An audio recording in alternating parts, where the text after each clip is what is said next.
Bienvenidos a todos. Esta es nuestra 7ª edición del ciclo de Kamai Talks. Mi nombre es Gabriela Ruggeri, ya me conocen varios como Gaby, y soy Managing Partner de Kamai Ventures. Kamai Ventures es un fondo de inversión que busca invertir en emprendimientos que aporten valor a la comunidad. Y los inversores fundadores de Kamai son Coca-Cola, South Latin y Arcor, el grupo Arcor.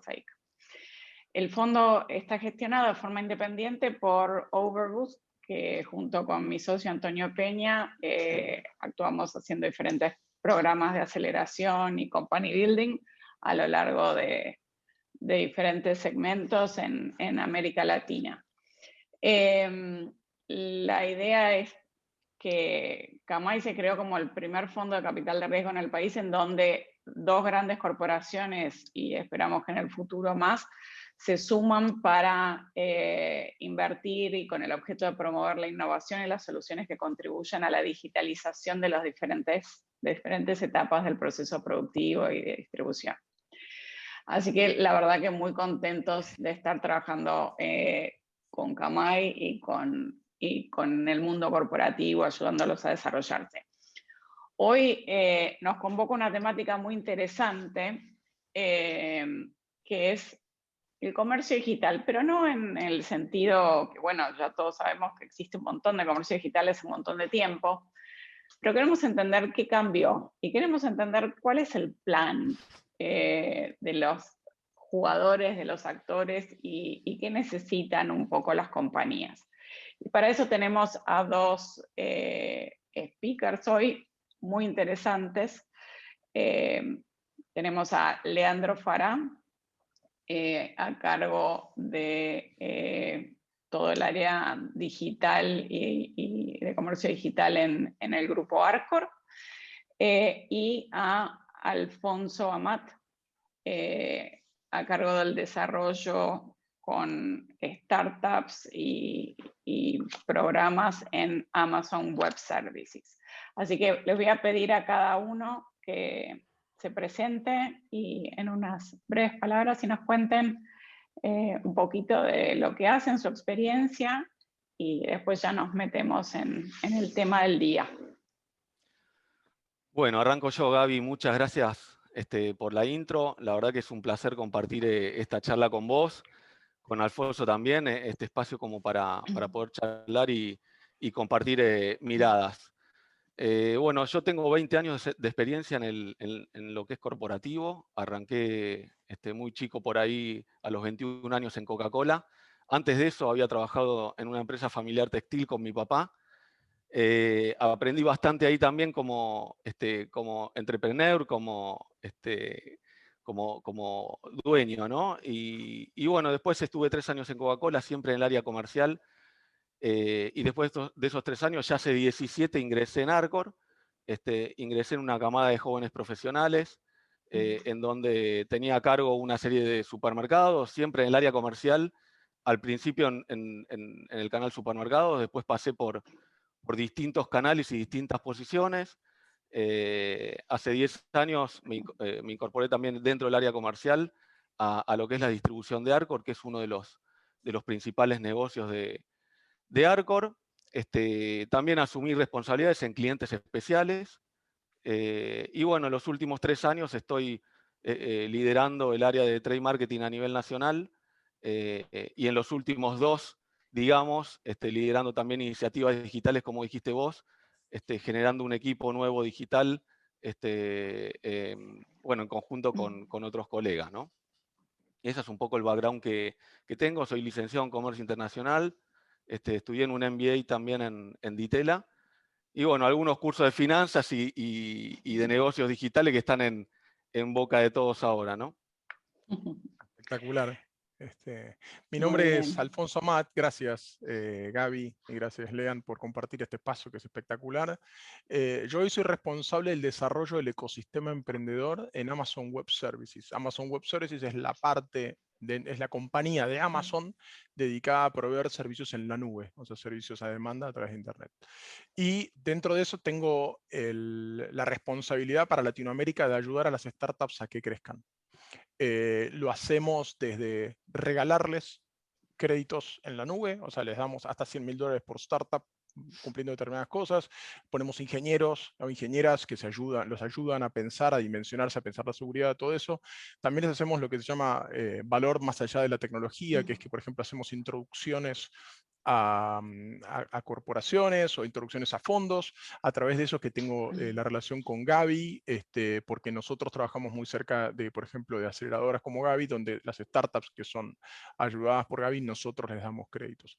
Además, haciendo un poco como hacía Lean de ir al pasado, ahora llevo unos 2 años y medio en Amazon, pero antes fui un emprendedor, tuve la suerte de fundar IAMAT, que fue una compañía dedicada al mundo del entretenimiento. Hacíamos, o sea, un startup que por suerte no fue muy bien y que Gaby fue fundamental. Me ayudó mucho a pensar mucho de lo que fue la documentación, a pensar qué hacer y qué no hacer. Fue la que me llamó para decir, me estás metiendo la pata en tal cosa. O sea que yo la tengo muy, muy, muy presente en muchos de los aprendizajes que tuve como emprendedor, en la que tuve la suerte de recorrer todo el camino, ¿no? Empezar de la nada, de casi fundirme, de estrella estrellado casi todo el rato, hasta que finalmente, por suerte, tuvimos la suerte de manejar grandes, desde del TNT Sport, del fútbol, a la imagen de Messi digital a nivel mundial, Juegos Olímpicos, y finalmente Globant terminó comprando la compañía. Antes de eso fui un bicho corporativo, trabajé en Telefónica y trabajé también en Accenture en Inglaterra, en todo lo que era principalmente negocios de innovación digital. Casi todo lo que vamos a charlar hoy les voy a hablar con un sesgo desde lo que yo aprendo de los emprendedores. O sea, tenemos la suerte de que Gaby tiene la mirada completa de mercado, Lean nos va a dar una mirada de todo su background, más la mirada de Arcor, y yo voy a tratar de contarles lo que veo en las startups que ayudo. Genial, muchas gracias. Creo que no me merezco un cuarto de todo lo que dijiste ahí, Alfonso, pero muchas gracias de todas maneras. Uno trata de sumar siempre y por lo menos lo que tratamos siempre como inversores es de transmitirle a los emprendedores honestidad y transparencia, y creo que eso los ayuda para crecer y para ir para adelante. Y la verdad que tu proyecto y tu empresa está muy bueno, o sea, me encantó el proyecto, y bueno, creo que le cantó a varios porque Globant se tentó y los compró, así que. Yendo al tema que hoy nos convoca, un poco con todos estos cambios del estilo de vida, hábitos de consumo que la pandemia provocó, se aceleraron una cantidad de cosas que venían sucediendo, ¿no? Pero en el comercio digital identificamos nosotros 3 tendencias principales. Lo que son las conductas de los consumidores, que van redefiniendo un poco cómo se maneja el futuro del retail, ¿no? El aumento creciente del consumidor por todo lo que sea la conveniencia, la inmediatez, la simplicidad, cuán cerca tengo las cosas, cuán fáciles en el acceso, y esa experiencia qué tan satisfactoria es, y un poco cuán satisfactoria va a ser esa experiencia va a depender de cuán permanente sea esa modalidad de compra, ¿no? para los consumidores. Entonces, todas las nuevas conductas y entender un poco cómo vemos las cosas comportándose de ahora en más, qué cambios vemos que son más permanentes y qué cambios vemos que son más transitorios. Ya tuvimos varias charlas de todo lo que fue el efecto transformador de la pandemia, y ya todos sabemos que más que cualquier CTO, más que cualquier otra cosa en el mercado, lo que más transformó las empresas fue la pandemia, o más digitalizó las empresas fue la pandemia, más que un montón de otras cosas. Circulaban varios chistes ahí en WhatsApp y demás. Con respecto a una segunda tendencia, viene por el lado de todo lo que es el fulfillment, ¿no? O sea, de repente toda la situación y todo el orquestamiento logístico que necesitan se posicionan mucho como un diferenciador muy importante en el aspecto competitivo, ¿no? Los elementos que marcan como que este mandato de cumplimiento tienen que ver con la rapidez, tienen que ver con que sea gratuito o no, digamos, el costo, qué tan sostenible es, y el reconocimiento de marca de otra forma, ¿no? De obtenerlo del lado del fulfillment, del packaging, lo que se hace, el branded shipping, o sea, qué tipo de cosas vemos. Y obviamente todos los temas que hacen que los inventarios puedan estar más cerca de los clientes, ¿no? Para optimizar todos estos procesos. Y la última tendencia que vemos es el auge del comercio electrónico que lleva a impulsar una competencia online que antes no existía, ¿no? Anteriormente era un complemento, anteriormente no, si bien venía creciendo el comercio electrónico, y obviamente que llegó para ser el estándar,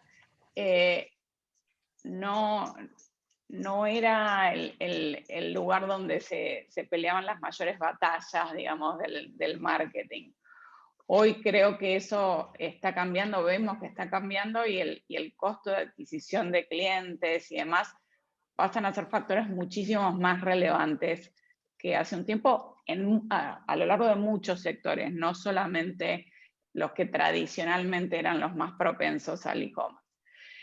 Y finalmente tenemos a muchos competidores nuevos que no están tan equipados, ¿no? para competir en lo que hace a la experiencia del cliente, a dar un diferenciador diferente. Y de ahí surgen muchas oportunidades para muchas startups que son más nativas digitales, digámoslo así, en donde pueden tener ventajas interesantes.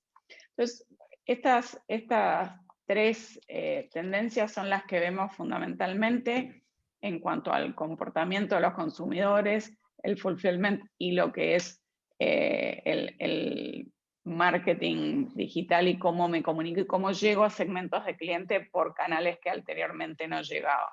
Y qué tipo de soluciones podemos o no encontrar en el mercado. Si te parece, Lean, me gustaría que disparemos con una visión de un player como Dale. son ustedes, como es Arcor, en cuanto a qué ven en el consumidor, cómo cambiaron esos hábitos. Ustedes tenían multiplicidad de canales y multiplicidad de espacios y regiones y segmentos. ¿Cómo vieron todo esto y cómo va cambiando el tema? Voy a mover un poquito porque el sol me está por... La luz. Me viene corriendo. Bueno, me parece bien. Me parece bien y Alfonso, sentite libre de interrumpir. Me parece que está bueno que sea un ida y vuelta. Creo que va a ser mucho más fructífero en la charla. Un poco, Gaby, en relación a lo que decías, la verdad que tuvimos un 2020 sin precedentes. Cambiaron muchas cosas radicalmente, pero antes de qué cambió, yo creo que tenemos que pensar es que las cosas estaban cambiando, cambiaban a una velocidad que no estábamos acostumbrados, o que estábamos acostumbrados a la velocidad que estaban cambiando, y lo que ha pasado es, con este contexto de pandemia, se aceleraron cuestiones que veníamos visualizando en los mercados, en nuestras casas, en las oficinas, en el consumidor per se, como por ejemplo las compras digitales, que veíamos que estaban creciendo, pero evidentemente con las regulaciones del gobierno, con este contexto de pandemia, la verdad que explotaron las compras digitales, el home office no está al 100%, pero está en un porcentaje interesante también. O sea que estamos más hiperconectados. Entonces, ¿eso qué hace? Hace que la hiperconexión nos dé a la altura, nos ponga a la altura de la mano la posibilidad de comprar y de hacer nuestras actividades de manera virtual. Ese me parece que es el principal cambio que yo estoy viendo y eso impactado en las empresas, es proyectos que nos tomaban un año, ahora nos cuestan, tardamos 3 meses, con lo cual se aceleraron un montón de procesos además de la virtualidad. Y yendo al e-commerce en particular, veníamos con una tendencia que el e-commerce del consumo masivo del food pesaba 3-4% en el mejor de los casos, y con este contexto, la verdad que hay categorías que oscilan entre el 10 y el 12%, si te vas a quizá mercados como el de Norteamérica o más cercanos a ese país. Hay empresas que están facturando entre el 15 y el 20% ya del e-commerce, en este contexto de pandemia, ¿no? Habría que ver después de la pandemia qué residual va a dejar, y ahí es donde me agarro de la segunda pregunta, que es ¿cuál es el plan? Bueno, ¿cuál es el plan? Es tratar de visualizar lo que va a venir después de la pandemia para adaptar las cuestiones que tengamos que adaptar en las empresas, y obviamente también de caras a los hábitos de consumo del consumidor. Cuando decimos hábito de consumo del consumidor, la verdad que esto nos obligó a poner al cliente en el centro de la escena. Lo veníamos poniendo en el centro de la escena, pero esto lo que hizo fue enamorarte del problema del consumidor como empresa. Y bueno, para eso vienen todas las otras variables que nombrabas vos, el fulfillment, la experiencia, el marketing digital, que bueno, lo vamos a ir conversando, pero como otro issue importante también, lo que encontramos fue incertidumbre, ¿no? La incertidumbre de trabajar a una velocidad, y ahora pasamos a trabajar a otra velocidad. Está trillado el mensaje, pero digo, ya no es el pez grande que se come al chico, sino es el más rápido se come al más lento, independientemente del tamaño. Entonces, parte de eso también hizo que aprendamos a trabajar con la incertidumbre, ¿no? Dentro del equipo que tenemos acá en digital, tenemos como un eslogan que es abrazar la incertidumbre. Y bueno, nada, estamos acostumbrados a trabajar con eso. Y cuando digo de la velocidad de los cambios, me pongo a pensar en distintos hábitos de consumo que por ahí eran normales para nosotros, como por ejemplo, no vemos más la tele, vemos Netflix, no escuchamos un disco o un CD, sino ponemos Spotify, no tenemos diccionario, usamos Google, todo eso ya era normal para nosotros. Bueno, todo esto que está pasando es la aceleración, nada más que dependiendo de la industria de la que se mire, ¿no? En este caso, yo doy la mirada quizá más del tradicional o de la industria del food, del consumo masivo. Y bueno, y cerrando un poco, y ya te dejo, Alfonso, la parte de consumidor, la verdad que vemos un consumidor que está enrobustecido con este contexto, está informado, quiere ser escuchado, genera contenidos, la verdad que espera honestidad y confianza, y tiene un canal también para transmitir qué experiencia tiene, ¿no? Y eso creo que es todo un desafío para las marcas poder abordarlo, pero también es una oportunidad interesante para crear una estrategia de marketing digital, ¿no? Totalmente, me parece que Lean, cubriste un montón de puntos, pero temas muy interesantes, o sea, cómo las categorías van creciendo, cómo se va transformando digamos, obviamente durante la pandemia, que ya no es tan nueva, inicialmente la gente tenía que sustituir las cosas básicas y la forma de consumir. Hoy ya vemos que determinadas categorías se fueron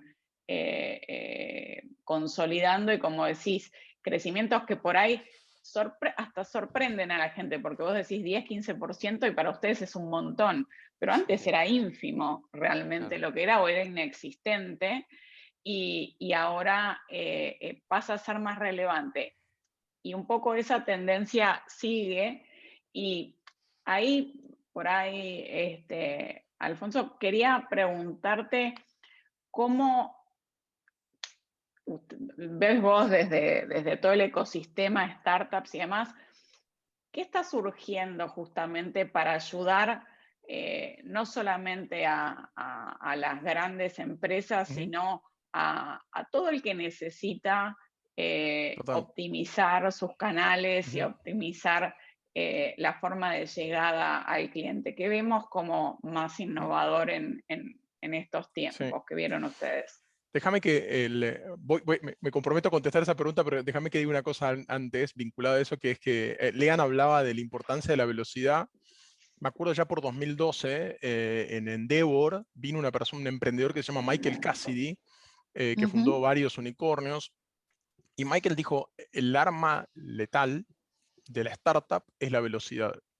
Y yo me acuerdo que me quedó grabado, y yo a partir de ahí, nosotros en nuestra startup decíamos, tenemos que lanzar los productos lo más rápido posible, tenemos que estar obsesionados con entender el usuario y cambiar, y con muchísima velocidad, y nos dábamos cuenta que nuestros competidores, nuestros socios, lo que nosotros nos diferenciábamos era porque lo hacíamos más rápido y más enfocado en el cliente.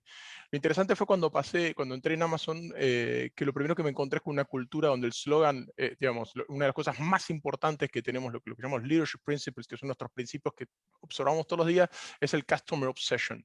Entonces veo que de alguna forma los grandes ganadores en pandemia fueron aquellos que se enfocaron en velocidad con obsesión por el cliente. Entonces en esa combinación, y yendo a las startups que para mí están revolucionando, yo veo que dan exactamente los puntos que ustedes hablaban, ¿no? Por ejemplo, la problemática del fulfillment. Veo, por ejemplo, startups como Trego, que se integró. Trego es un startup que hace logística en tiempo real. O sea, tiene moto, camionetas, o sea, distintas cosas. Trabajan 7x24, con una API se integran con un cliente y empiezan a hacer las entregas. Nosotros en uno de estos eventos que les contaba que hacemos para que se conozcan startups con empresas, lo presentamos con el Banco Industrial de Azul, con BIND, y el BIND, apenas empezó la pandemia, se integró rápidamente con ellos y lograron hacer algo que no pensaron que era prácticamente imposible, de un día para otro lo hicieron. Empezaron a entregar, por ejemplo, tarjetas de crédito, papelería, o sea, todo lo que antes les tomaba semanas, le pasó a horas. Con la entrega 7x24, con poder acordar con el cliente, con hacer el seguimiento, de golpe les transformó el negocio. La entrega en el día cambió la percepción del cliente, pero además el cliente se volvió mucho más exigente. El BIN me puede hacer esto, entonces se lo pido a todos. O sea, yo quiero que la gente me entregue en el día. Pero además saber dónde está. Lo otro que te dan startups como Trego es que te dice, la motito ahora está en tal lado. Entonces, tenés una tendencia que tiene que ver con eso. Tenés otra tendencia que es con el tema de la medición en tiempo real de lo que le pasa a los usuarios. Hay un startup que se llama Smile. Los chicos de Smile tienen la medición con tótems, o sea, con la cosa física, la botonera esa en los shoppings que pones la carita rápidamente, y también la medición digital. Les hago así como un pequeño... La primera vez que yo escuché la idea del tótem, debo admitir que me parece una tontería. ¿Qué puede servir esto? Estábamos en un gran evento en área 3, o sea, y de golpe me dice el dueño del lugar, me dice, ¿sabes que tenemos un problema en el baño y nos dimos cuenta por la botonera? Pues la gente se quejó, inmediatamente lo arreglamos. Y entonces ahí pude ver como la potencia del tiempo real hasta en ese tipo de cosas. Pero los chicos de Smile, ese mismo tipo de aprendizaje que tuvieron del tiempo real, lo metieron, por ejemplo, en el Banco Industrial de Azul también. Y empezaron a hacer relevamiento en tiempo real de lo que la gente pensaba con WhatsApp de sus experiencias. Y entonces la voz del consumidor se metió en todos los procesos, porque ahora podían saber en el banco qué estaba percibiendo la gente, qué estaban opinando y todo. Pero así como te elegía el banco, también lo metieron, por ejemplo, en AB InBev. Ellos tienen todo un tema de cómo manejan la logística de o sea, todos sus distribuidores son muchísimos, entonces para llegar al usuario final tienen una cadena de distribuidores enorme. Entonces lo que ellos quisieron fue meter la tecnología de Smile en los portales, o sea, no el tótem físico, sino la medición virtual, y en tiempo real empezar a saber lo que a la gente le pasaba. Y dijeron, entonces con eso se empezaron a dar cuenta, mirá, acá están contentos, acá no, ¿qué tenemos que cambiar? Y eso les permitió empezar a revolucionar toda la forma en que se manejan con sus clientes. Entonces, una tendencia. La otra, así como hablaban de fulfillment, vos hablabas de esta guerra en el e-commerce. Mucha de la inversión, si vos te fijas, iba a cómo traigo a los usuarios a mi sitio, ¿no? O sea, cómo hago que vengan a mi sitio. Empezaron a nacer un montón de startups, así como está Trego. Hay startups que siguen también trabajando en cómo mejorás la conversión.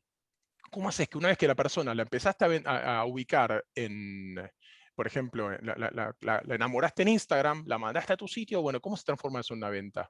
Entonces, en esa guerra, lo que pasó fue, por un lado, la diferenciación con cosas como Trego, ¿no? O sea, ¿cómo haces que la gente que la entregas en el día? Porque te empezás a encontrar que hay veces que las marcas se diferencian a productos relativamente equivalentes, se diferencian en la entrega en tiempo real. Bueno, tiempo real, perdón, en el día, ¿no? O sea, que alguien diga, yo quiero una zapatilla y quizás termine eligiendo una porque se la entregan en el día y la Pero otra en el como no otro es, día. yo quiero una Someday. zapatilla y aparece, ¿no? Todavía no. Casi, casi, casi. Pero lo interesante es eso, ¿no? De que se mete en la cabeza, en la posición. ¿Quién hubiese pensado que en el posicionamiento de marca estaba el tema de que se lo entrego tan rápido como el usuario quiere? Después hay unos chicos, no sé si escuchaste hablar de Titan Push. Titan Push son unos chicos que se meten en cualquier sitio de e-commerce. Ellos se integran poniendo un par de widgets dentro de tu sitio y cuando la gente viene, empiezan a trabajar en todo lo que es el carrito abandonado. O sea, viste que uno de los desafíos es que el usuario está, o sea, vos sabés que tenés que reducir la fricción en el proceso de compra. O sea, la gente va al e-commerce totalmente enamorado y dice, uy, quiero, pero no sé, se distrajo, pasó lo que sea, viste, tenemos la atención en 38 cosas, yo estoy hablando y veo a mi hija que pasa por acá, como la atención está a medias, y entonces, ¿cómo haces para mantenerlo? Bueno, hay herramientas como Titan Push que hacen que el último producto que viste en el sitio, apenas entras de vuelta, te dice, che, este producto todavía no lo compraste. Y que te puedan mandar un push, pero que no lo sientas invasivo. Ahora, ¿los estoy aburriendo o les cuento un par de casos más? No, Tengo un no. par de casos fascinantes. No sé si escucharon hablar de Hanis. Hanis es una empresa Sí. que se integra con Vitex, que se integra con el proceso completo de fulfillment. Entonces hablamos de velocidad. Había una empresa que entrega productos naturales en España. O sea, tenían el sistema de Hanis y empieza la pandemia y lo que se encontraron es que la gente quería ya no ir hasta el local a buscar ese producto natural, sino que quería comprar todo por internet. Y ellos tenían esto, pero de golpe, ¿qué les pasó? La lógica del negocio cambió. Antes la mayoría de la gente iba al local, ahora la gente no fue al local. Bueno, ellos por ya estar integrados, por estar en la nube que te permite apretar un botón y que sea súper rápido para crecer, que seas más seguro y todo eso, Hanis lo que permitió es que todo el negocio de esta empresa pase a digital. Pero se encontraron con otro tema. Cuando pasan a digital, ahora la gente hacía el picking, o sea, tomaba el detalle, lo buscaban en el propio local, lo entregaban, pero tenían lugares donde guardaban la mercadería, los hangares, la bodega, no me sale la palabra, la bodega oscura, donde ellos, aplicando un montón de inteligencia, empezaron a ayudar a que eso sea mucho más eficiente. Entonces, de golpe vos viste lo que pasó apenas explotó la pandemia, que muchos supermercados no podían ni entregar. Este tipo de empresas que tenían ya tecnología atrás que les permitía rápidamente esto ponelo acá, esto ponelo allá, entonces rápidamente elegirlo. Ahora, imagínate el siguiente paso. Una de las cosas que pasa en estos supermercados, a veces vos compras un producto y necesitas un producto sustituto. ¿Está bien? El producto sustituto puede ser porque de golpe no tiene la leche de cabra que querías o lo que sea. Bueno, estos utilizando inteligencia artificial tienen un esquema donde en función de la persona que está comprando, porque quizás a mí el producto sustituto no es una leche de almendra, sino una de vaca, entonces trabajan también no solamente en el fulfillment, en la entrega, sino también en cuál es el producto óptimo para que cuando me digas, che, no preferís este otro porque no lo tengo, esté alineado con lo que necesito, ¿no?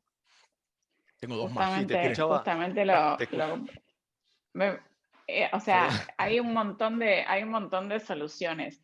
Pero quería detenerme en una cosa que dijiste, y sí, obviamente tiene que ver con la cultura de Amazon, y que es la obsesión por el cliente, ¿no? O sea, el tema de que estábamos hablando justamente en las tendencias, en los cambios del consumidor y en esta competencia en el marketing digital.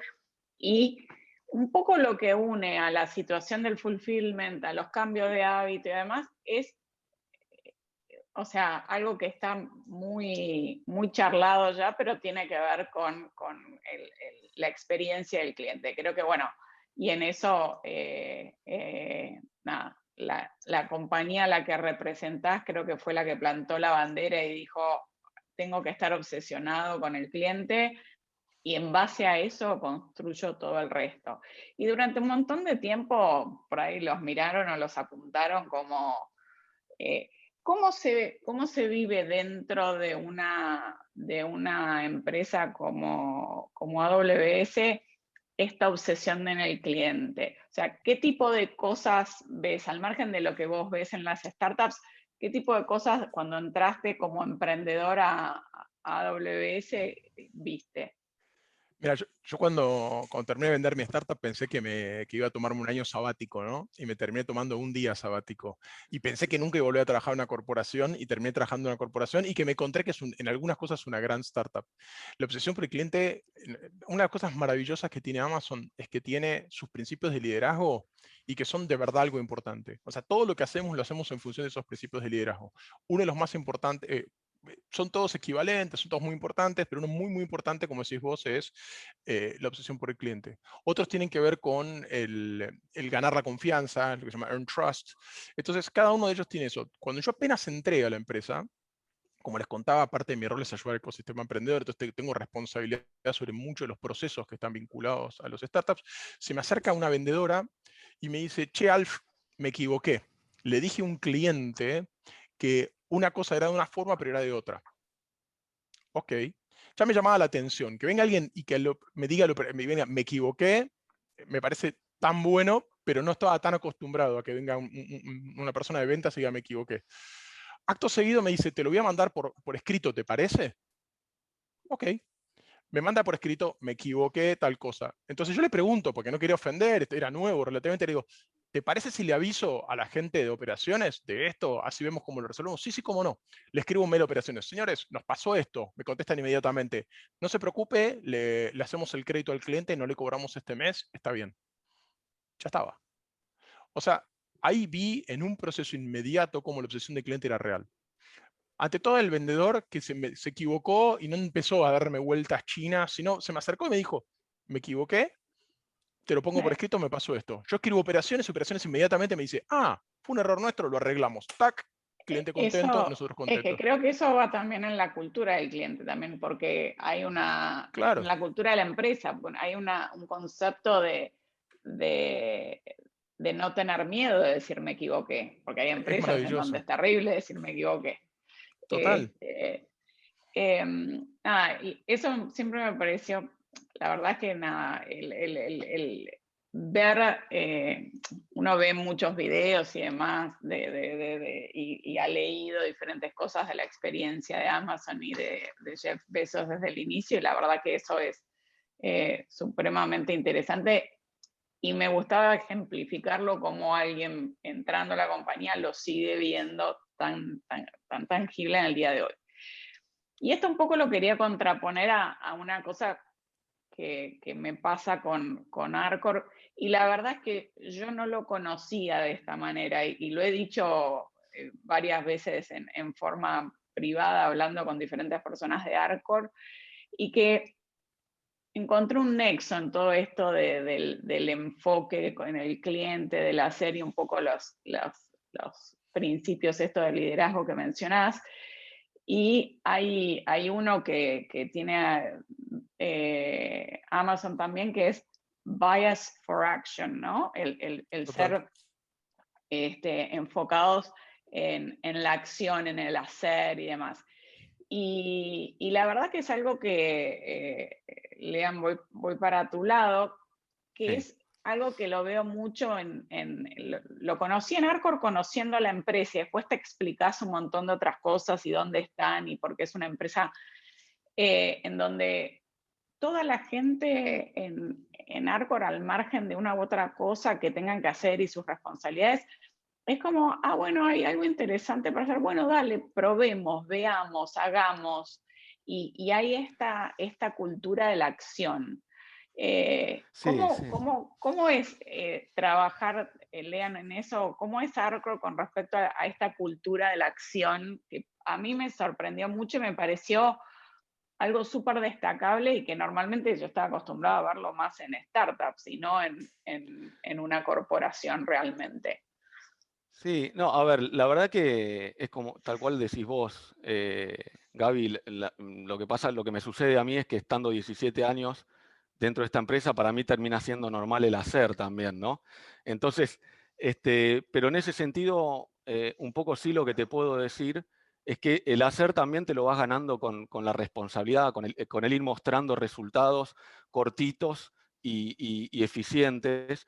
Entonces, y esa es un poco la mecánica de trabajo que tenemos los equipos, ¿no? O sea, ir despacio, concreto, de a poco, mostrando resultados, y eso te va permitiendo poder hacer y poder sugerir, obviamente con la aprobación de la cadena de mandos, ¿no? Pero eso es un poco la esencia que vivimos nosotros acá adentro, y es un poco también lo que nos gusta, un poco me pasó que por suerte lo hicimos juntos.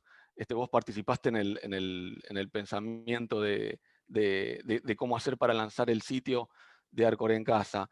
Y bueno, un día y con la pandemia encima dijimos, bueno, tenemos que tratar de hacer este nuevo desafío, que es un sitio oficial para vender alimentos e integrar a todos los distribuidores, y por qué no también integrar a los puntos de venta en este ecosistema de B2C o de negocios con el consumidor final. Y bueno, nos pusimos y con videollamadas logramos hacer esta especie de proyecto que por ahí en contexto normal duraba un año o un año y pico, en unos cuantos días, ¿no? En 45 días sacamos un proyecto. Pero eso ya dentro de Arcor venía pasando, quizá un poco más, tardábamos más en cerrar proyectos, pero la esencia del hacer es algo que tenemos cada uno de los que trabajamos dentro de Arcor, y bueno, también nos llena un poco de responsabilidad de que lo que propongamos funcione también, ¿no? Es parte del desafío y del equilibrio que uno tiene que tener. Y quería volver un poco a lo que decía Alfonso, que nombró algunas empresas y un poco hablando de fulfillment también. Quizá Dale. el desafío del fulfillment o todas estas propuestas de empresas, la verdad que son excelentes de caras a consumidor, pero a nosotros por ahí que estamos más del lado de industria, por ahí no te pasa tanto a vos, Alfonso, porque el desafío tuyo es cómo haces para integrar, ¿no? ¿Cómo haces para integrar, para sumar? Digo, por ahí el desafío que tenemos desde la industria es cómo hacemos para acomodarnos e integrarnos a que el fulfillment no sea un problema para nosotros, sino sea una oportunidad, ¿no? Y hablando de eso, digo, se normalizó, muchas cosas se normalizaron, el fulfillment se normalizó, es un hiperservicio logístico que el consumidor ya lo tiene como concebido, lo concibe gratis, con lo cual no está dispuesto a pagar más. Entonces, desde el lado de negocio uno tiene que pensar y administrar recursos para poder llegar a ese momento. Y sobre todo también otra de las variables que está pasando ahora es que está creciendo a doble dígito el e-commerce o el fulfillment. Entonces, no solamente el desafío es poder adaptarte a eso, sino también adaptarte rápido, porque está creciendo rápido. Y creo que el reto me parece que pasa por ahí, pasa por integrar distintas acciones que muchas veces desde la industria, como son acciones nuevas que hay que hacer, necesitas tener distintas miradas para poder apalancarte en cada uno de los colaboradores que participan del proceso, ¿no? Del fulfillment. Uno de los importantes y que caras a futuro para mí va a tener una mayor oportunidad también es el desarrollo de los hubs. El desarrollo de los hubs que te va a permitir mayor capilaridad, mayor servicio de caras al consumidor, quizá en zonas rurales, porque digo, el e-commerce está muy preparado para los centros urbanos, pero nos pasa a nosotros, quizá tenemos pedidos que están un poco a las afueras de los centros, y quizá no tardamos las horas que nos gustaría tardar para poder entregar. Y bueno, todo eso debería ir evolucionando con alternativas de servicio logístico que mejoren, quizá con entornos colaborativos también, porque a veces es muy difícil, ¿no? Y no es tan rentable que uno lo haga solo, ¿no? Entonces empieza a jugar un rol de colaboración entre las empresas, entre las startups, entre los integradores para buscar esta especie de servicio que termine convenciendo al consumidor de comprarte como marca. ¿Sabes qué? Estaba pensando el ejemplo que decías recién y decía, en términos de crecimiento, el ejemplo que les daba de Hanis en España, los tipos crecieron 15 veces en su negocio, o sea, un día para otro. Imagínate manejar ese volumen. Pero hablando de los tradicionales, conocen a la gente de John Fuss, ¿no? Las zapatillas. Bueno, yo los admiro Sí. profundamente a ellos, en razones históricas, cómo han manejado la marca y todo, pero estaba hablando con ellos. Ellos usan Vitex, que es un cliente nuestro también, y con Vitex ellos se integraron con todas lo que ellos llaman sus socios, que terminan siendo las tiendas donde venden también zapatillas y todo. Y ellos armaron una estrategia que me pareció, al principio hasta contraintuitiva, pero espectacular. Los tipos hicieron que el stock de ellos integraron su stock con el de sus socios, ¿no? Entonces es lo que decías vos, esto como de la granularidad. De golpe hicieron que cuando la gente les compraba, se entregaba a través de los stocks de ellos, a la vez les permitía a ellos vender de esa forma, a la vez hicieron un modelo híbrido donde empezaron a vender mucho por Mercado Libre. Me contaban que Mercado Libre se transformó en una línea entera, en cantidad, como si fuese una sucursal entera, tamaño, y que en sus socios también. También me contaron que en este modelo híbrido, Mercado Libre les compra a ellos zapatillas y las vende. O sea, Mercado Libre utiliza inteligencia artificial, elige y se encarga de hacer las famosas entregas en el día porque pueden hacer eso. Tienen su propio local, o sea, los terceros que les venden ellos, vende Mercado Libre y a la vez me dicen, yo cuando quiero experimentar un nuevo tipo de zapatilla, antes tenía que invertir fortuna, porque tenía que tener todos los números en tal lugar. Ahora lo que hago es, elijo un par de lugares, las empiezo a colocar digitalmente, esas personas empiezan a caminar por la calle, entonces empiezan a hacer publicidad y vuelven y me las compran, entonces mido y ahora algo que nosotros no nos imaginábamos, me dice, podemos crecer por el mundo, empezamos a crecer otros países experimentando. Pensá que antes me decía, para abrir un nuevo país, utilizando un término de francés, era un quilombo, porque tenía que abrir las operaciones, tener todo. Ahora me integro con Mercado Libre, pongo un pedacito, empiezo allá. Ahora si lo pensás de alguna forma, Mercado Libre se transforma en una especie de competidor, socio, esto es. Y a ellos les encanta. Al punto que terminan ellos invirtiendo, hablábamos del proceso de conversión, ellos compran muchísima publicidad que se la mandan a los multimarca. Y ellos saben que mucho de eso va a convertir en una zapatilla de su competidor. Pero no les importa.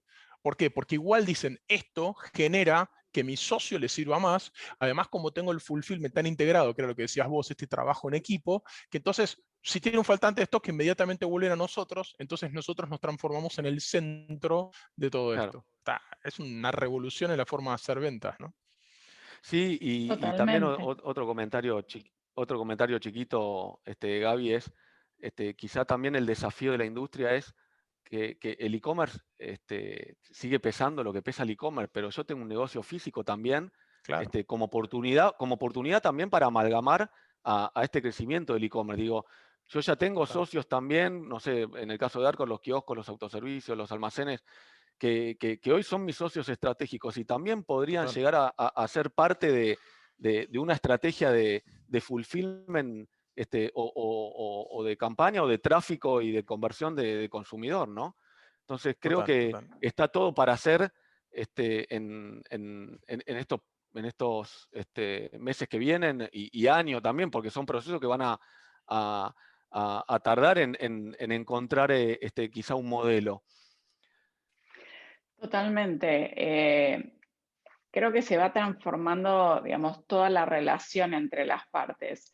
Y un concepto que se me escapa ahora quién dijo la frase hace poquito, pero un poco este tema de que no hay que tener miedo, un poco en lo que contabas vos al respecto a cómo John Fuss actuaba. no hay que tener miedo a canibalizarse a uno mismo para mantenerse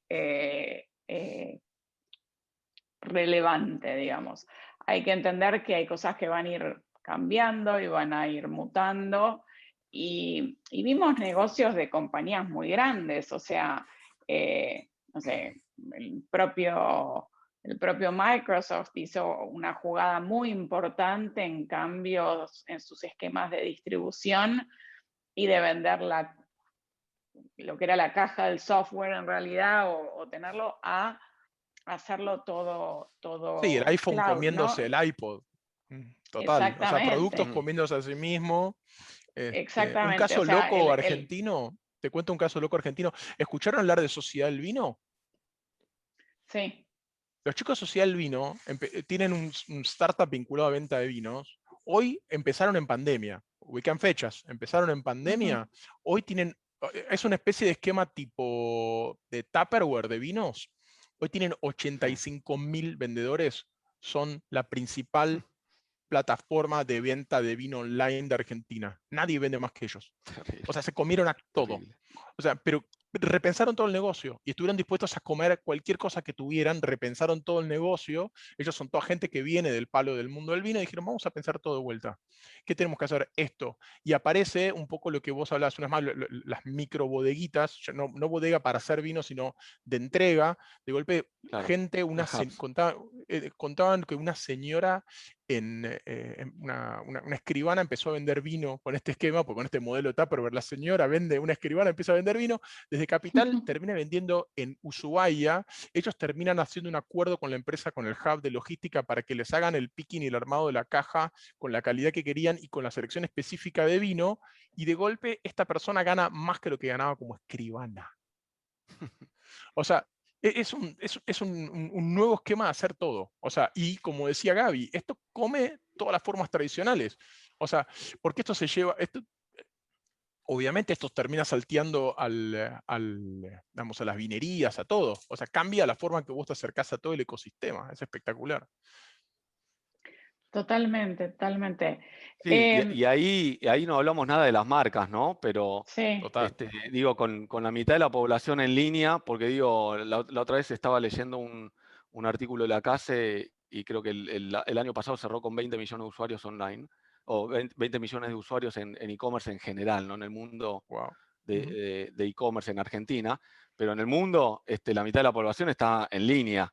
Entonces digo, me parece que ahí es donde toma protagonismo la estrategia de marketing digital que uno tiene que desarrollar como marca, pensando también en que el cliente exige el autoservicio, la automatización, quiere la inmediatez, quiere además que te personalice la propuesta, la marca, y nada de eso es posible sin data, Big data. sin procesar la data que uno va Total. generando para poder elaborar experiencias únicas de caras al consumidor también, ¿no?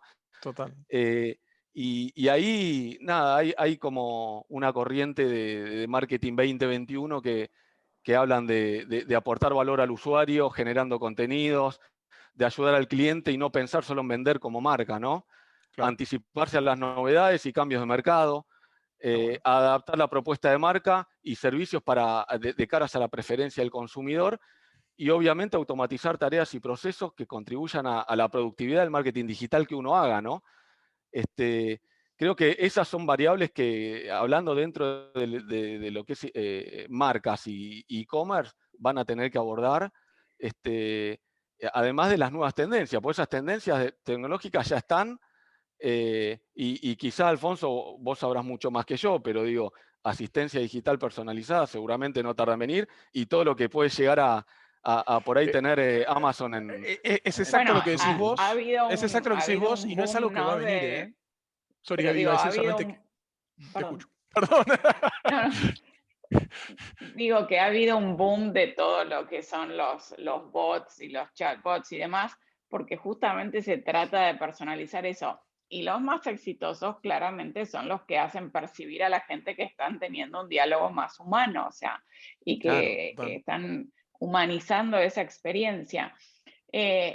Quizás, Alfe, en ese mercado, en términos de atención con el cliente y demás, ¿Qué es lo que vieran ustedes? ¿Algo nuevo en América Latina?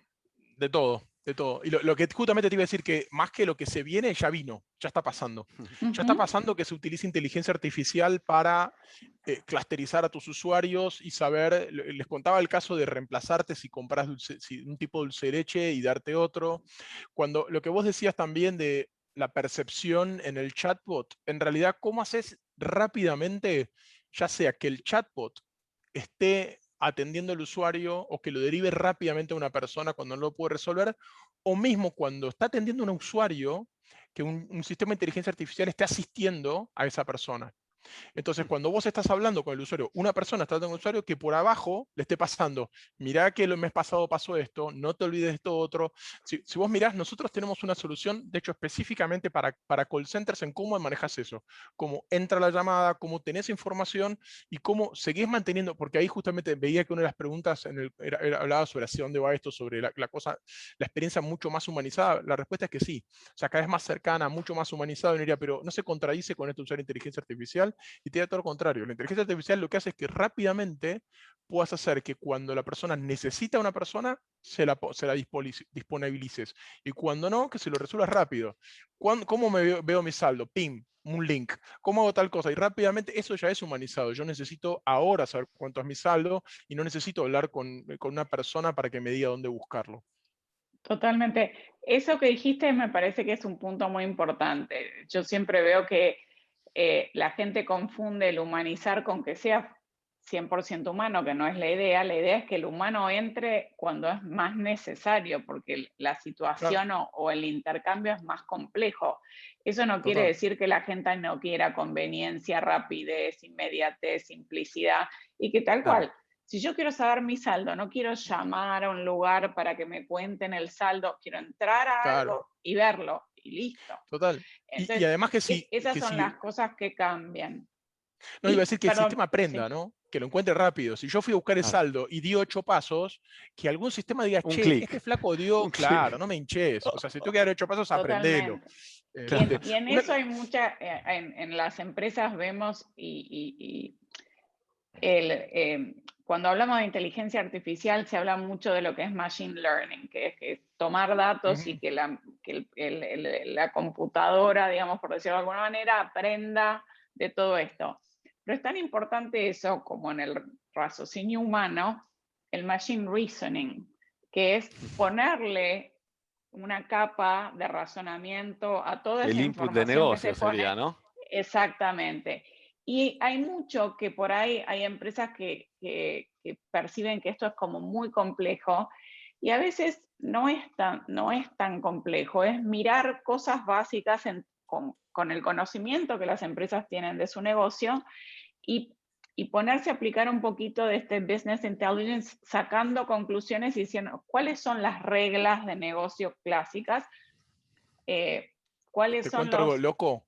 Top 10, o sea, los top 3 razones por las que normalmente un cliente se queja o reclama.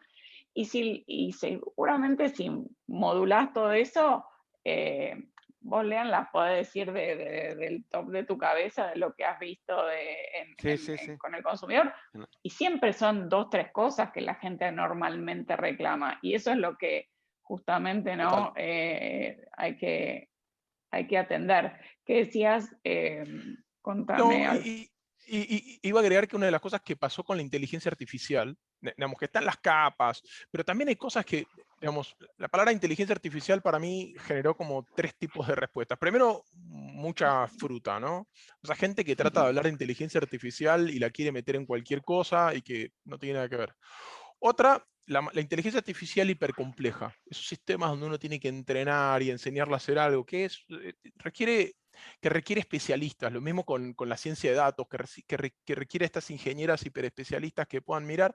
Pero también está el mundo de las APIs, donde hoy cualquier persona puede agarrar y enchufar un sistema de inteligencia artificial por API y decirle, haceme recomendaciones en función de estos productos que estoy haciendo y que inmediatamente me empiece a contestar recomendaciones o faltantes de stock. Entonces que vos lo enchufás y que inmediatamente te lo diga. ¿Y cómo aprende? Justamente porque hay alguien que ya se sentó haciendo tu machine reasoning, como decías vos, y que ya se sentó con gente como Lean y lo charlaron y entrenaron los modelos y los pusieron de tal forma que cualquiera se enchufa con API e inmediatamente lo sacan dando, ¿no? Entonces, Bueno, los tres modelos, ¿no? escuchaba eso y quizá uno de los retos que tienen las marcas ahora en el e-commerce es ir haciendo el switcheo, ir incorporando la programática, que es cómo haces pauta online en función de los datos del consumidor o de los datos que te va proporcionando el consumidor en las navegaciones que hacen en tu sitio o sobre las plataformas o sitios de tus marcas. Y claramente con lo que decís vos, Alfonso, sin toda esa información y sin toda esa inteligencia en negocio, no hay programática que valga. O sea, ahí es donde me parece que el negocio aplicado genera frutos de caras a la industria, ¿no? Total, total. Nada, eso, o sea, la Totalmente. programática, o también hay dos oportunidades o dos cosas que todavía no florecieron, que es el TV Commerce, ¿no? Que hoy nosotros tenemos, por un lado, la gente compra por computadora, te compra por celular, pero se va a venir el TV Commerce en algún momento. Entonces, y ahí también necesitas los datos, o sea, tenés datos de consumo de TV de toda la población, porque toda la población ve TV. Hoy la mayoría de las televisiones son Smart TV, y lo mismo te pasa con el sector gaming. Hay un montón de gente en línea jugando, y bueno, ahí tenés como marca, tenés una oportunidad de vender, pero para eso necesitas datos, necesitas Sabés que ya está pasando, ¿no? Sabés que la procesar esos gente, datos. Sí, sí, sí. hay grandes marcas que están vendiendo en juegos ropa virtual de marcas espectaculares. Entonces vos te Sí, sí, sí. comprás en tu chancho virtual un anillo para el chancho de una marca Claro, específica virtual. Y no es claro. algo que me lo contaron, ya está pasando. En el Sí. gaming Sí, vos te sí, sí. comprás, es exactamente lo que está pasando. Entonces es interesante y me pregunto para vos si existirá hasta entrar en el mundo de las comidas virtuales. ¿Qué pasa si alguien querrá darle de comer? Yo soy un fanático de Arcor, no solo de sus productos, sino de cómo se integra, de cómo funcionan. Me acuerdo ya estudiar en la facultad de cómo funcionaba y todo, y me pregunto si uno de los pasos no será también hasta meterse en esa virtualidad que parece ridícula, como me pareció en su momento el chancho, y finalmente veo que hay gente que hace millones comprando ese tipo de productos virtuales, ¿no? Sí, yo creo que, o sea, la verdad que es interesante y como casos de negocio es interesante. Lo que sucede muchas veces es que no hay que olvidarse también de cuál es tu core de negocio, independientemente que también podés descubrir otros negocios, ¿no? Pero bueno, Claro.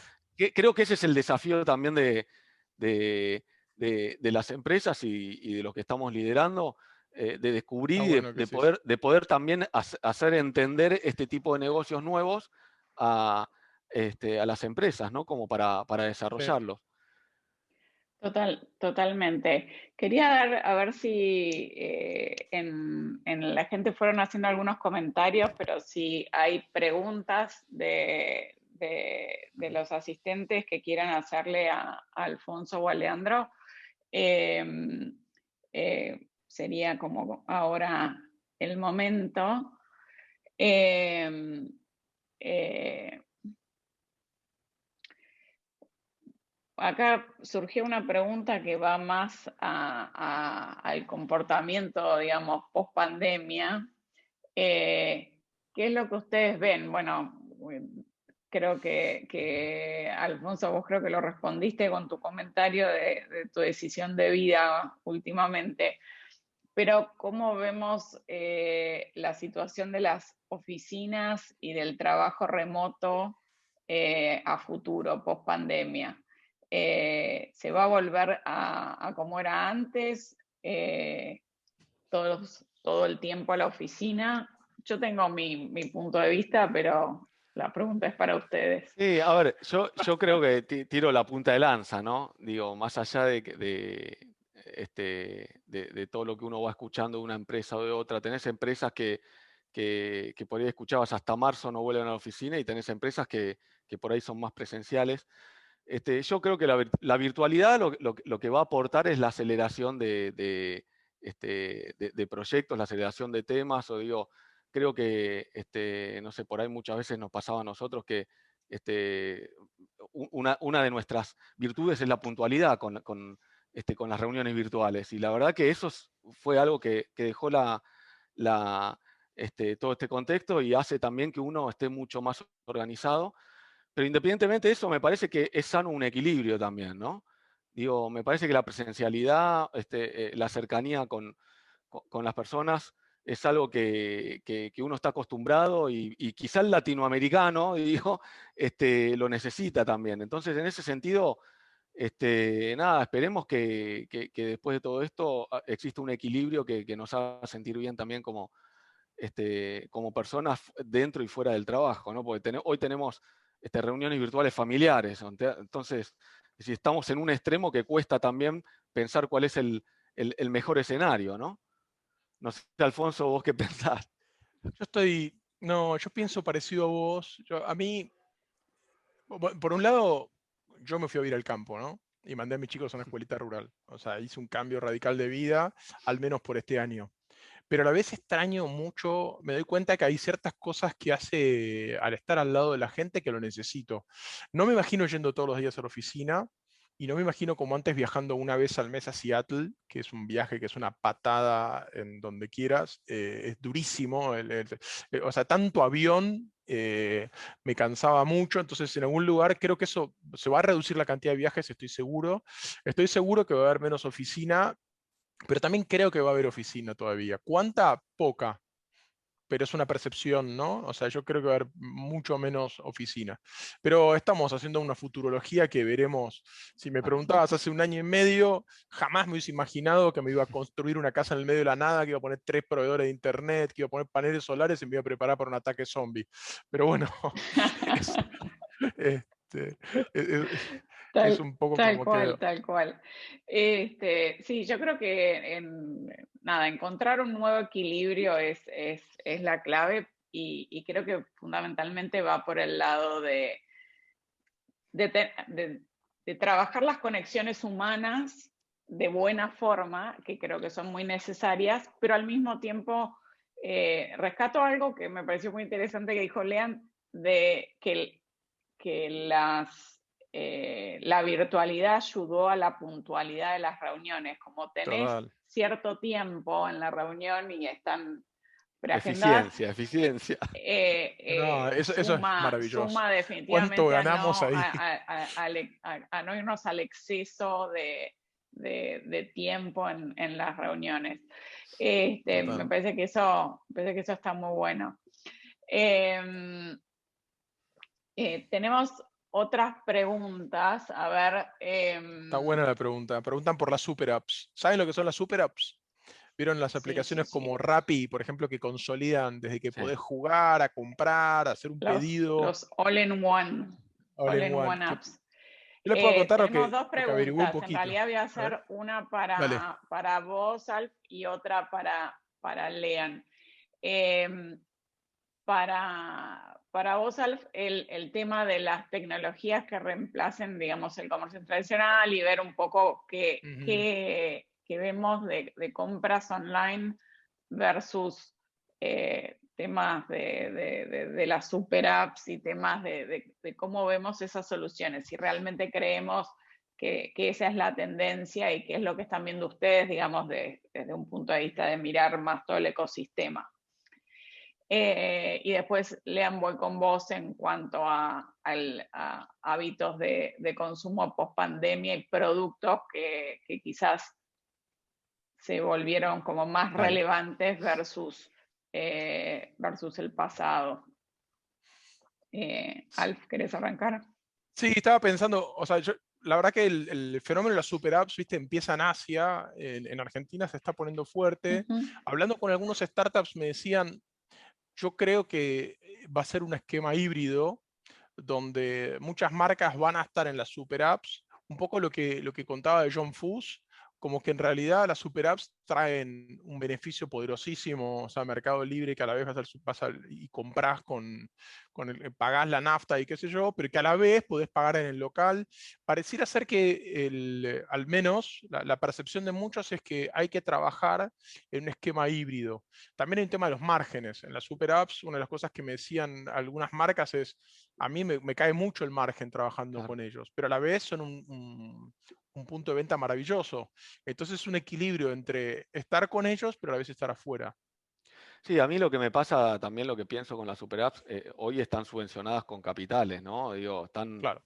inyectando mucha inversión para tener visibilidad, para atraer a las marcas también.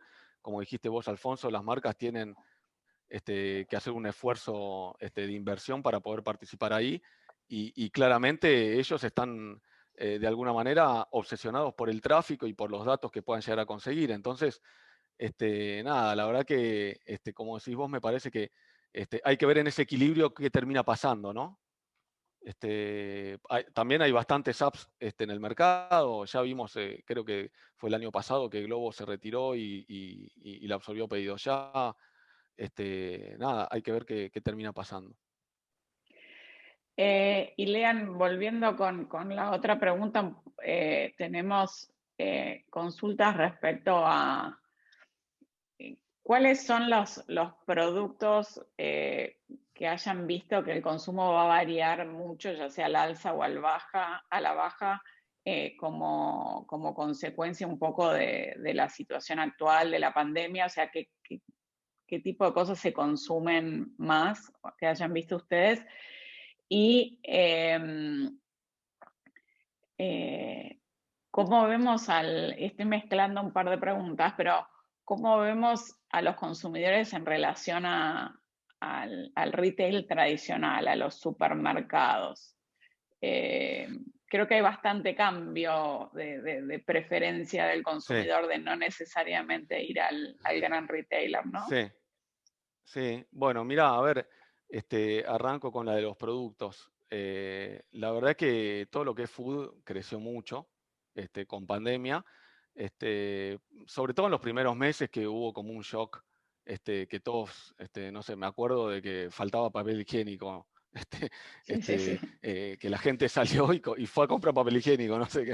Y Bueno, después en éramos todos general, chefs, ¿no? O sea, todo el claro, mundo y quería después cocinar en casa. claro, entonces, pero lo que decís vos es interesante porque uno de los hábitos que yo creo que va a quedar es justamente ese, la gente está cocinando más en las casas y la verdad que, nada, ahí hay como una oportunidad de momento de consumo.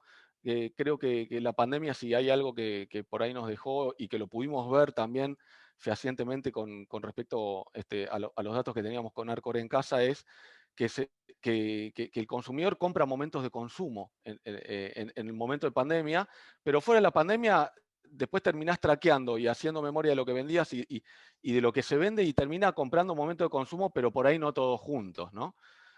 Uno de los principales, una de las principales categorías de mayor venta en Arcor en casa son los combos. Dentro de los combos tenemos esta especie de momento de consumo, comprar todos los ingredientes para hacer una torta, comprar todos los ingredientes para tener una noche de película, comprar todos los ingredientes para resolver tu almuerzo o tu cena. Entonces, creo que una de los grandes descubrimientos de la pandemia fue desarrollar esta especie de momentos de consumo y poder seguir desarrollándolos para resolver un problema, ¿no? Digo, siempre pensando de caras a consumidor, terminás resolviendo un problema que no necesariamente tiene que ser visto como un problema, sino como una situación, Una una necesidad. situación, claro. Sí, eso con respecto a lo que son productos. Con respecto a lo del retail, a ver, el retail se está transformando también. Digo, el canal Supermercado, la otra vez escuchaba una de las grandes cadenas, su principal tienda en facturación es la tienda online. Y estás hablando que quizás ya llega un peso de 12, 13, 15% de la facturación de la cadena. Y su tienda online termina siendo un marketplace, porque compra y capaz que termina entregando la tienda donde vos ibas a comprar. Pero creo que ahí puede haber una transformación. Hoy otras cadenas también están trayendo formatos nuevos de Market Express para competir un poco con esta espontaneidad que necesita el consumidor. Y creo que también quizá un poco lo que uno piensa es, bueno, ¿qué va a terminar pasando con esa situación? ¿Es mantenible este modelo de negocio en Argentina? Digo, porque también hay un montón de iniciativas que le están dando la oportunidad a canales minoristas a que cumplan ese rol también. Entonces, hay como una especie de ambigüedad que nosotros como industria cuidamos a los dos sectores, porque son puntos de venta que nosotros le vendemos y que terminan siendo nuestros socios, ¿no? en este camino de última milla o en el camino de abastecimiento al consumidor. Está muy bien. Está buenísimo. Vamos a ir cerrando ahí algunas preguntitas más, pero quiero pedirles algunas reflexiones finales. Si tienen que decir en 2 oraciones, no se me extiendan mucho. Eso va para mí, ¿no? No hay alusiones personales acá. ¿Cómo vemos cuál es el plan? ¿Qué es en lo que, digamos, tanto startups como empresas, en qué cosas nos tenemos que preocupar fundamentalmente y qué destacamos en este nuevo comercio digital, nuevo y reloaded, así recargado? Si tienen que decirlo en un par de cosas, en un par de oraciones, ¿qué destacan? ¿Qué es? Bueno, ¿Qué es si lo que querés vende? arranco ¿Qué es el yo, plan? arranco Dale. yo con 2 oraciones y te dejo después el párrafo a vos, Alfonso. Dale. A ver, particularmente dentro del e-commerce, yo creo que hay que cambiar el enfoque de e-commerce de plataforma de compra a experiencia de compra. Creo que hay que crear experiencia de compra para el consumo y sobre todo medir todo lo que hacemos. Creo que resumiría en eso de caras a lo que es e-commerce y de cara a lo que es la empresa, es el aprendizaje del modelo de trabajo Agile, modelo de trabajo de delivery rápido, de proyectos, de temas. Creo que eso también es muy importante y del trabajo en células colaborativas en distintas áreas que permitan esa agilidad que uno necesita para hacerle frente a las exigencias del consumo, ¿no? Fueron más que 2 renglones, pero traté Pero de serlo más. estoy 100% de acuerdo, casi que Sí. y voy a repetir lo mismo con otras palabras. Velocidad y experiencia cliente, o sea, me parece clave. Y me parece que en esta nueva, en este momento, si yo tuviera que dar un consejo a la gente, diría, está bien que te enfoques en traer a la gente a tu sitio, pero no dejes de enfocarte en la conversión y una conversión de largo plazo. Sé muy obstinado en tu visión y flexible en los detalles, y que tu visión sea velocidad y experiencia de cliente.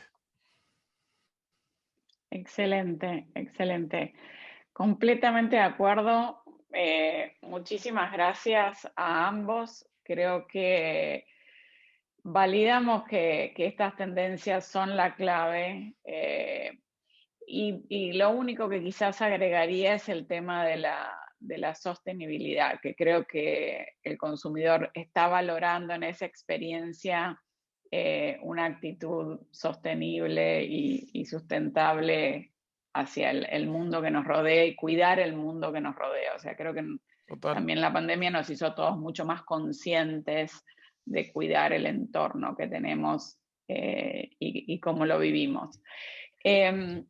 Les agradezco mucho el tiempo, les agradezco a todos los que participaron. Creo que estuvo muy interesante y seguramente hay muchas más anécdotas de empresas y demás cosas. Totalmente. Para hagamos otro, que les Dale. cuento más. Hoy no hablamos, por ejemplo, de sustentabilidad. Otra cosa que pasó con todo esto es el espacio de las mujeres. Se empezó a ver mucho más y mucho mejor, mucho más reflejado. Chicas de ShopUp, no sé, me parece que están pasando cosas maravillosas, así que hagamos más de estas porque Gaby, te agradezco mucho, fue espectacular esto. Sí, está bueno.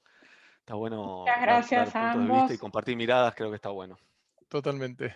Muchas gracias a ambos, un gustazo tenerlos. Seguimos en Igualmente. contacto.